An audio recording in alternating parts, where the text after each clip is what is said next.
So the big question is this: how are real estate investors who don't have a ton of free time, don't have access to off-market deals, and didn't start life on third base, how do we grow a real estate business conservatively to support our families, finally leave the corporate rat race, and build a legacy? That is the question, and this podcast will give you the answers. I'm Ed Matthews, and this is Real Estate Underground. This is the Real Estate Underground podcast show, number 51. Hey everybody, Ed Matthews here at the Real Estate Underground podcast. Thank you very much for joining us today. Today is actually a really cool show. I am joined by Alex Ilchenko. He is a Connecticut-based real estate investor. One of the things, I met him through CT RIA about a year and a half ago, right? Right, Alex? Yes, yeah. Correct. Yeah. And just immediately started to admire how he thought about the market and how aggressive he was. And we were talking about his view on the market. And then I started stalking him on Facebook and I saw deal after deal after deal after deal. And I'm like, wow, this guy is on fire. And so I chased him down and finally admitted that, yes, I have been stalking you, Alex, and I apologize for that. But I'm really excited that you're joining us today. And thank you for your time. Welcome. Thank you for having me, Ed. Yeah. So for those folks out there that don't know you, why don't you tell us a little bit about yourself and who you are and what you do? Sure. So my name is Alex Ilchenko, originally from Ukraine. I came here when I was about 8 years old and started living in Brooklyn, New York, and kind of grew up there. Then went to college, got my nursing degree, played Division I tennis for Marist College, and then kind of was working as a registered nurse at Cornell Hospital in New York City. And that's when I met my wife. We lived on the Upper East Side for about 8 years and in a studio apartment, and we got a husky and space was kind of getting tight. So we looked at different places to move, and we ended up actually moving to her hometown in Connecticut in Suffield. Ended up building a house there, did a few jobs, kept moving up, getting a leadership position in managing inpatient dialysis services at Hartford Hospital, and kind of been here ever since, and always had something in the back of my mind that I wanted to do something else. I did a lot of different little odd things like flipping cars, doing some small renovations, and kind of was always intrigued by real estate. And fast forward to 2019, I actually bought my first property. Ended up buying my first property from my attorney. Really? And kind of got, a little bit lucky because I kind of started out with an 8-unit building right from day one. Right. After a couple of months, realized that this is something that I'm passionate about, something that I like. And I'm like, this is awesome. Like, I can maybe make this a career. Ended up buying another property not too far away in Collinsville, a 4-family. Sure. So it was up to 12 units. Didn't know much about real estate, but I knew that I had to network and meet people. And that's how I ended up at CT RIA. I had 12 units, but I was still a newbie. I didn't know much, owned the properties for 6 months. So definitely just started networking, gaining some knowledge. And then I was like, well, what am I going to do now? I have 12 units. I don't have any more money to buy any more units. And what am I going to do? I ended up networking and just looking for people that had the same vision and if they were looking to invest. And I ended up finding investors and just kept buying properties. My first joint venture deal that I did was with 2 other doctors. We bought actually a mixed-use property. It was 11 units, stabilized that, and then I had to keep going. And just after that, did the same thing. Right now, we're at 130 units. Wow. And I started in 2019. Once I found the model that works for me and, just kept going. I actually have some exciting news, Ed. I finally put in my notice for my W-2 job. You're kidding. Congratulations. Yeah. Thank you. So my last day is actually December 4th, I believe. So right around the corner. Wow. How does that feel? Oh, it feels great. I mean, this is something that I always wanted to kind of work for myself and kind of do my own thing. And this has been work in the progress since, I finished college. So I'm super, super excited. And I'm also excited about the opportunities where I can network more and meet other people more and kind of just focus on the real estate aspect. Wow. Congratulations. That is, I've met, I would imagine at this point, it's thousands of people, in the state of Connecticut and elsewhere that have only dreamed to do what you are about to do. So congratulations. Yeah. And thank you. I'm so happy for you. That's awesome. Thank you. Thank you. I knew you were on fire. I had no idea that was a blazing fire. Do you remember like the first couple of visits I went to see Thierry and I'm like, Ed, like, how do I do this? Ed, like, how do I do that? Yeah. So it's just super exciting. Wow, that's wonderful. So obviously you're highly educated. You're a really smart guy. You're obviously driven. Real estate is just one asset class. And you did, frankly, what I wish I had done, which was, so I started with one multi and then I started flipping houses and then bought another multi and flipped houses and, so on. You dove right into the multifamily world, and lucky or not, you got it right.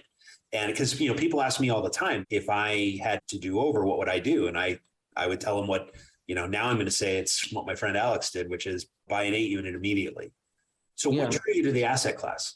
Once I bought the 8-family and I bought the 4-family, I really realized that you have to really go larger going into that multifamily market, because it really takes, whether you have a 4-unit, a 6-unit, or an 8-unit, it's really the same process, right? You do your inspections, you get your mortgage, you get everything lined up, you have your tenants, and the amount of work that it takes to manage a 4, 6, 8 family, it's the same thing. And I knew that, like, in order for me to keep going, I had to go higher. And as you know, obviously finding the deals is the toughest part. So after the 8 and the 4, I just kept growing. And then I got into mixed use and I got into commercial. So one thing that I really like about real estate is that there's so many different avenues, right? As far as, the asset class, and everybody kind of does it a little bit different, and it works for every single person so differently. So, and that's kind of what I love, is that everybody's kind of doing their own thing and kind of doing what works for them. Yeah. So that's the nice part.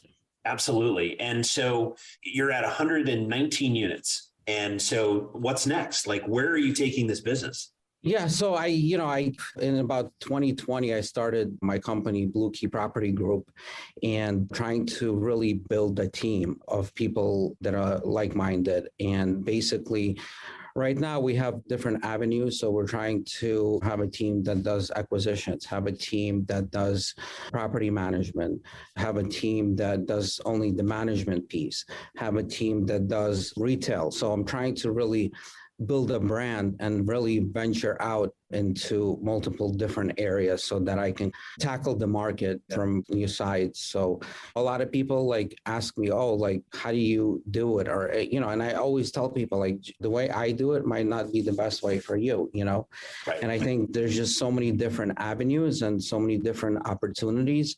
There's really enough units and enough deals and enough opportunities for everyone, and the world out there, right? Yeah. And everybody can get into it. That's the fun part. So what does the end game look like? Like here at Clark Street, I tell people, okay, we're going to do 1,000 units by 25. That's the goal. So what are you shooting for?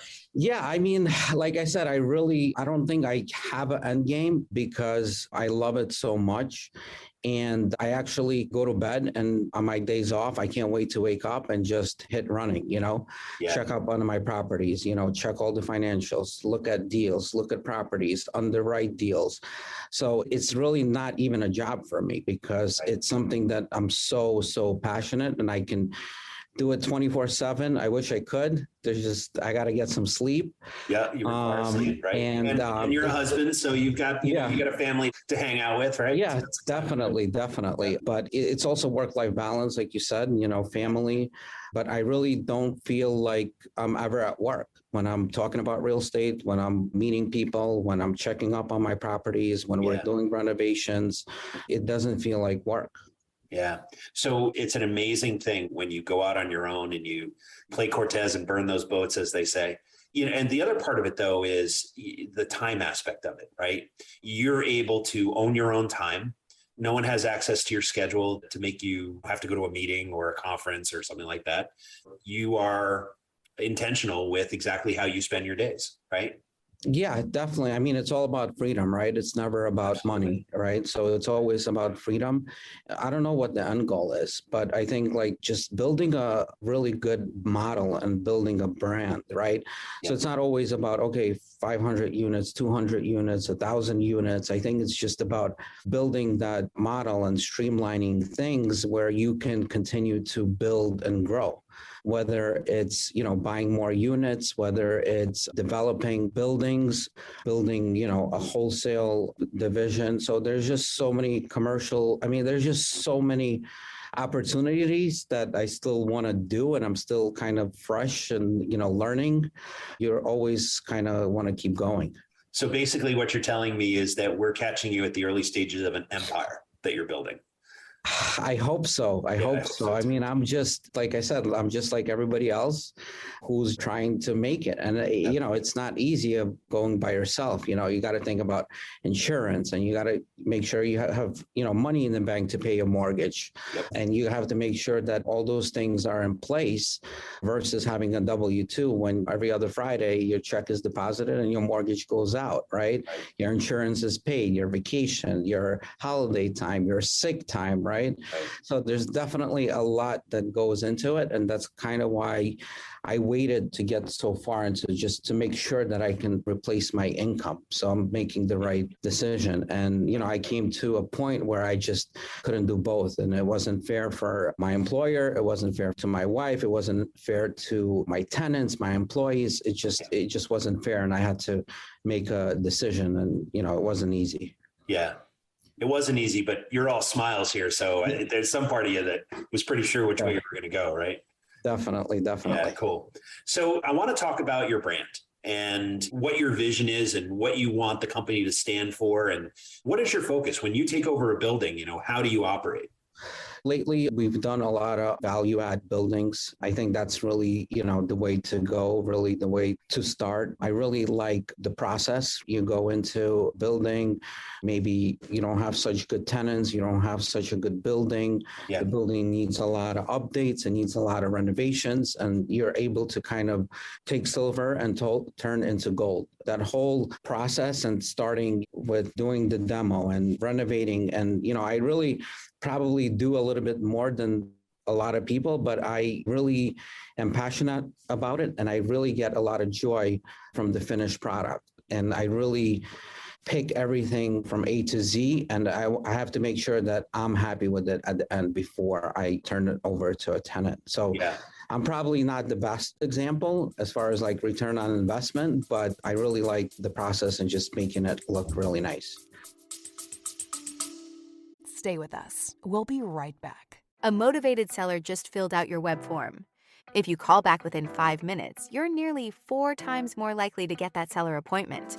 But delay your follow-up by even just 10 minutes? Forget it. You're toast. Ella Vista Connect calls that lead back in 60 seconds, qualifies them, and schedules your meeting. Find out how much slow follow-up is costing you. Free calculator at ellavista.com/underground.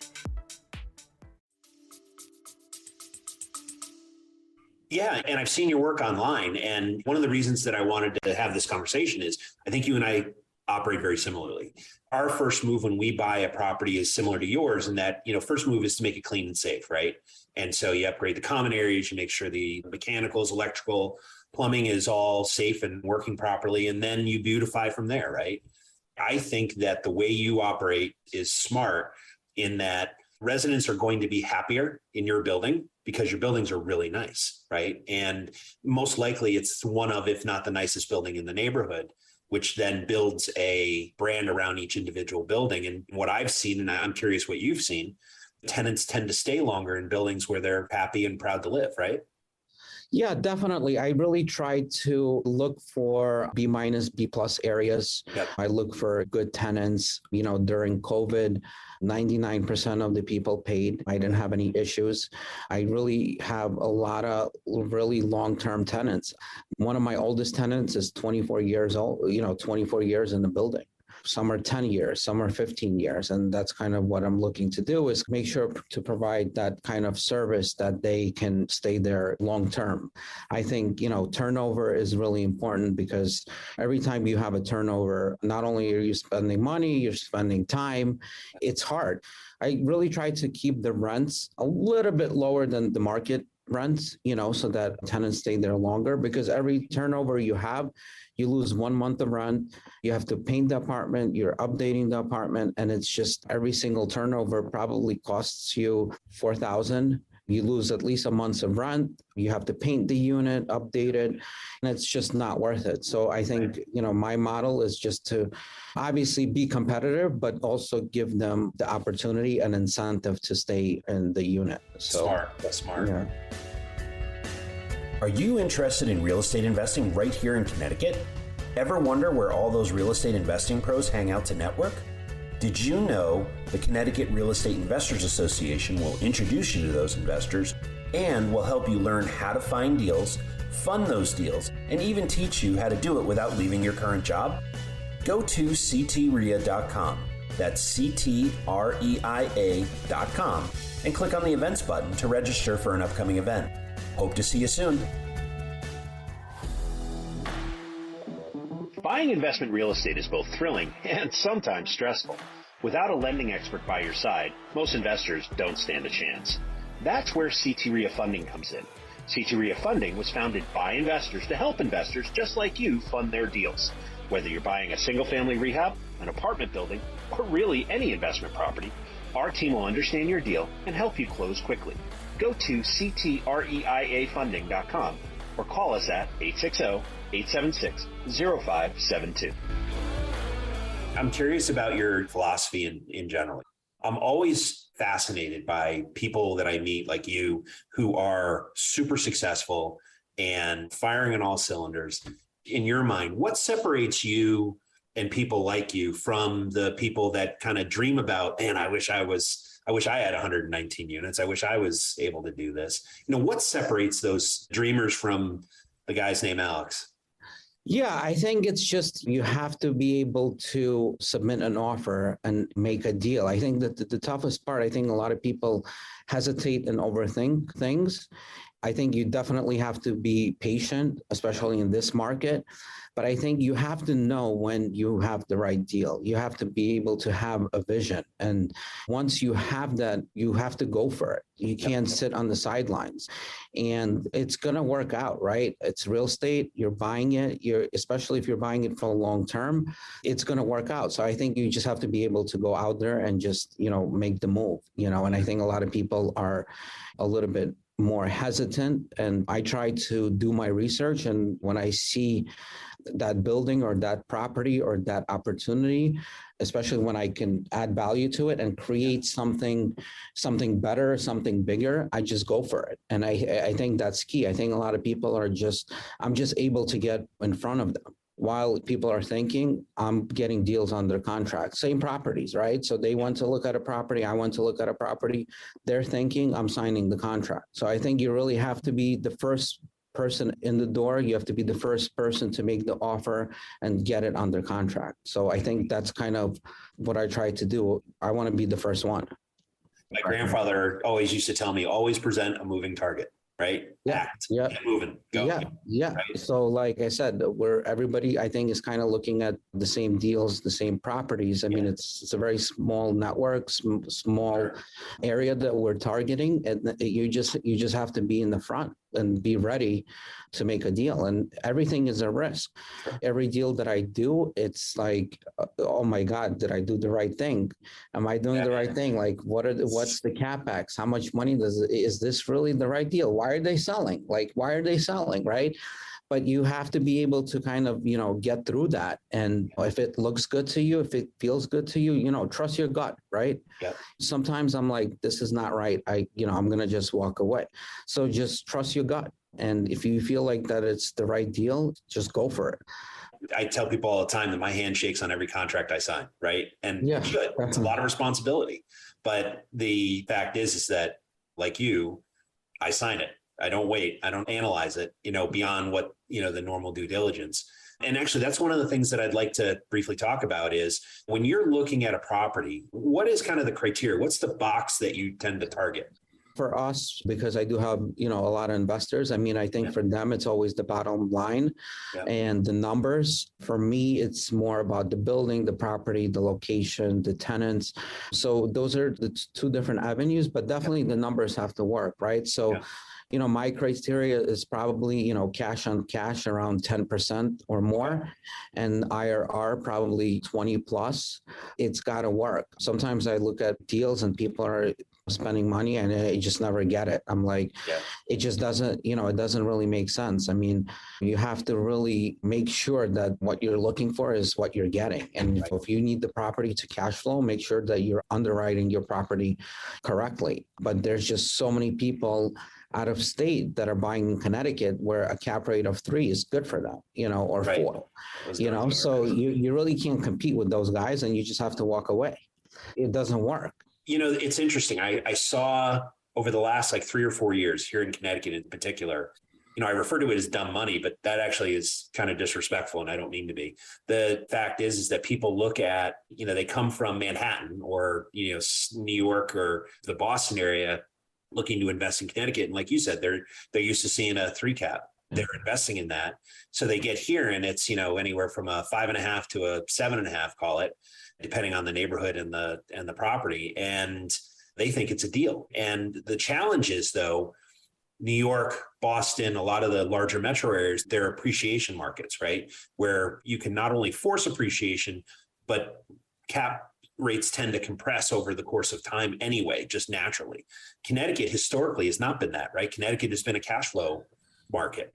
Yeah. And so when I refer to dumb money, I think about them going and buying a 5 cap here in Connecticut, thinking that it's going to naturally appreciate like it does in Manhattan.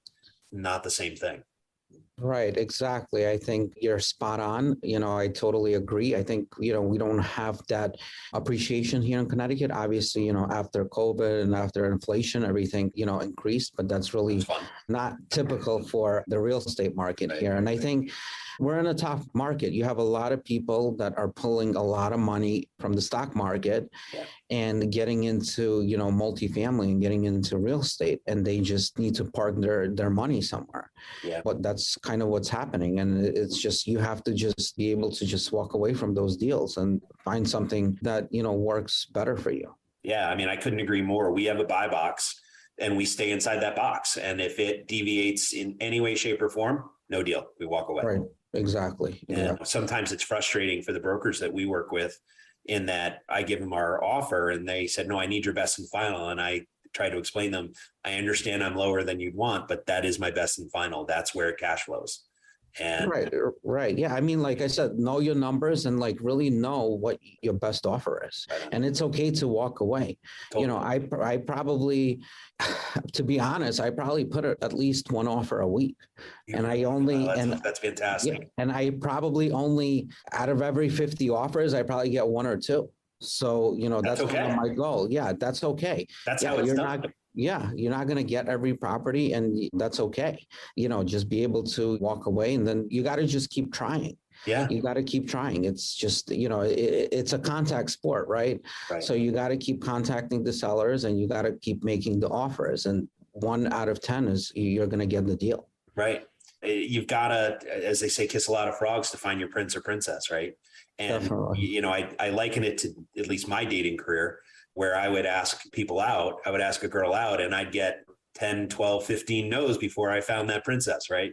So you never know. Right. But the same goes for building. So, and, build your team, build with the people that, you trust. I'm a big fanatic of partnerships, have many partnerships, and make sure you have the right realtor, right wholesaler. If your realtor is telling you that, your offer is too low, then maybe you need to find a different realtor. Right. Because there's may not be you, right? Yeah. There's no such a thing as a bad offer. You're willing to pay for the property. That's what you're willing to pay. And this is why, so if somebody's trying to tell you that you have to pay more or your offer is not good enough, you just move on to the next one. That's okay. I've been fortunate, and I think you've been fortunate with a lot of the people that you've met. And so I'm curious about mentors and the people who have influenced your life. What's the best advice you've ever received? And I'm curious who gave it to you. I honestly never had, like a true mentor that mentored me. And I think it's always something good to have. My mentor and kind of has been, my attorney who I bought the first property from. Yep, And he kind of coached me through managing it for, the first couple of months. He's always been in real estate and he's had many units. And I think we joke around that I surpassed him like after 1 year. So he's been kind of my mentor, go-to person. I think you have to, have a team, right? So I've used the same home inspector for every single property that I bought since day one. I used the same attorney since day one. The first bank that I used, I did 8 deals with them until they cut me off and they said they won't let me any more money. So I had to find, a different lender. I have a full-time handyman, project manager. So he manages the construction and, my project. So I think just having that team, and honestly, like he's kind of been my mentor, and his advice is kind of always like, if it works, just go for it.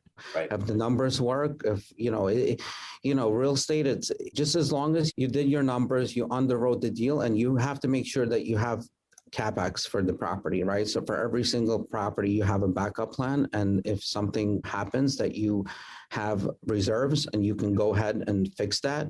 And you can't really lose. Over time, the property is going to increase in value if it's a long-term play. Most of us are kind of going for long-term versus short-term. So absolutely. I think, Time is absolutely your friend. And sometimes it takes, 6 months to stabilize a property. Sometimes it takes 12 months, but at the end of the day, it's going to play out. So, Right. Fantastic. So you're well-educated and you're clearly a smart guy. So I'm curious how you consume information, whether it's like podcasts or audiobooks, or you read the old school tactile paper books, or, and who you pay attention to these days? There's a lot of different avenues, right? So definitely podcasts are awesome, right? YouTube, audiobooks. I still think the number one is networking, right? That's kind of like you have to really network and you have to build relationships and partners with your vendors, with your contractors, with everyone around you. Actually, my next kind of thing is syndicating, larger deals that are like 100 units and 200 units. Yeah. So I'm actually going to a conference on the 5th and 6th in Orlando. So Jake and Gino? Jake and Gino, yeah. I'm going too. So I'll see you there. Oh my God, that's awesome. I am going to buy you dinner. Awesome. All right. That's awesome. So I'm with Oz Pariser. Absolutely. Yeah, that's awesome. So I'm trying to, now that, I'm starting to wind down from my W-2 job. So I'm kind of looking to grow and learn more and do bigger deals. So I feel like that I can, continue to learn and use some of that information. And you always can take some information and maybe not other.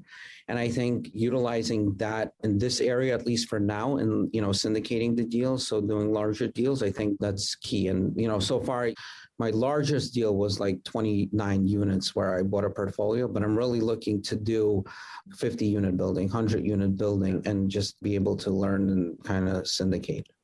It's the same motion, like you said earlier, right? It's whether you're buying a 50 unit building or a 10 unit building, it's the exact same process. Exactly. So. Right. So I've really enjoyed talking with you today, Alex. When you're not talking about real estate, although I have a feeling that you're mostly talking about real estate, what else do you like to do? Yeah. So, not lately, I've been so kind of busy. I'm still trying to take vacations. I think that's super important.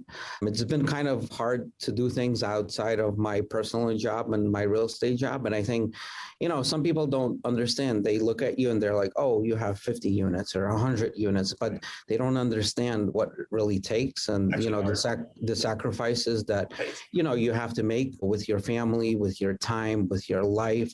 Right. And what toll that it takes. And I think that people on the sidelines, they look at it and they think, oh, like it's easy, or, like, oh, he got lucky, but people don't realize how much work it takes. So, I have a lovely wife that I love. We have a husky. I'm enjoying a lot more room. Yeah, so he's kind of like, our baby. Yep. So, vacations, we love to go out for dinner. That's kind of like our thing. We always have dinner together. If it's at home or, we go out. I try to play tennis, I've been trying to get to the gym, but it's been really hard. I'm waking up at 5:30 in the morning and working before I go to work. And then after work, I'm checking out on my projects, and then I'm coming after, and then I got to do paperwork. So I think the only time that we get to enjoy is kind of dinner time, and that's what we kind of try to do. But I'm hoping it's going to get a little bit easier after December 4th, and I can kind of, I'm going to give you a bit of a warning. So I left corporate America in February 2nd of 2018. And I figured, wow, I'm going to have, 50, 60, 70 hours a week where I'm going to have nothing to do, right? You fill it immediately with real estate stuff. Definitely. I took a vacation for 2.5 weeks, and we were actually supposed to travel to Korea for vacation, and Nice. and it didn't end up working. And those 2.5 weeks, I worked more than I ever worked. So there's definitely always so much to do and so much to learn that you're kind of always working. Yeah. So Alex, if people want to learn more about your business or reach out to you and either give you a pat on the back or find out how they can invest in your projects, what is the best way to reach you? You can always email me at alex@bluekeypropertygroup.com, or you can always reach out to me. My personal cell phone, it's 860-494-3472. That's 860-494-3472. I'm always looking to meet, new people and partnerships. Well, Alex, thank you so much for your time today. I was fired up when I came into this conversation, and now I'm beyond fired up. I'm inspired by how hard you've worked and how far you've come in a really short period of time. So congratulations, and I'll see you in Florida. Awesome. Thank you so much, and always a pleasure. Thanks, Alex. Alex Ilchenko, everybody. This has been the Real Estate Underground podcast, a Clark Street Capital presentation. Thanks for joining us. If you're enjoying the show, please remember to like and share it with your friends. Also, leave a comment if there's a topic you want us to cover. We read every comment. If you'd like to learn more about Clark Street Capital and our upcoming projects, please feel free to reach out to us and join our investor club at clarkst.com/join, or join the Underground Insights newsletter at clarkst.com/newsletter. Until next time, happy investing. This has been the Real Estate Underground. Don't forget to subscribe. It helps us grow. Until next time, Undergrounders, remember your real estate journey begins with a simple step forward. Now get to it. Bye for now.